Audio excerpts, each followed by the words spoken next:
Today, on our African stories and histories, let us walk through the noisy markets and silent kitchen of Nigerian, where the survival has become more expensive than hope.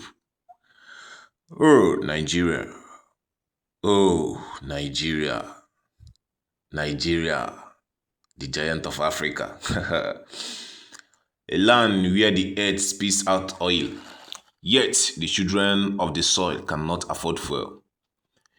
A nation crowned the giant of Africa, yet its people now walk like weary shadows through markets that mock their pockets. Listen carefully. Listen carefully. Something dangerous is growing in the silence of this nation. In the markets of Lagos, in the crowded buses of Abuja, in the restless streets of Onitsha, the same story echoes like a stubborn drum. Food is no longer food. It is now rosary. Rice now sits proudly on shelves like a king too important to be touched. Beans now behaves like imported diamonds. Bread now travel with dignity of gold. And Gary, and Gary, once the faithful friend of the poor, has now joined the rich. Yes, yes. Even the last refuge of the poor has learned the language of inflation. Even the last refuge of the poor has learned the language of inflation. But the suffering did not fall from the sky. It came signed with policies, sealed with speeches, and announced with confident smiles under the leadership of Bola Ahmed Tinubu. Fuel subsidies were removed and suddenly the price of survival grew wings. Fuel rose, transport rose, food rose, rent rose. Everything in Nigeria stood up and began to climb the mountain of prices. Everything, everything, except the wages of the people.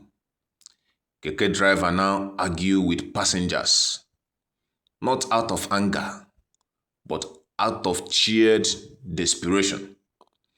Bus conductor shouts new fares every morning, like town cries announcing fresh suffering. Market women apologize to customers as if they personally betrayed them, because every seller is also a victim. Mother now count cups of rice like sacred treasure. Father sits quietly at night, staring into empty wallets, as if hoping for money might magically grow. In many homes across Nigeria, dinner has become negotiation. Let the children eat first. Let us manage this one. Tomorrow will be better. But tomorrow keeps arriving with a higher price tag. Tell me, Nigerians, tell me, how does a nation so rich produce citizens so exhausted?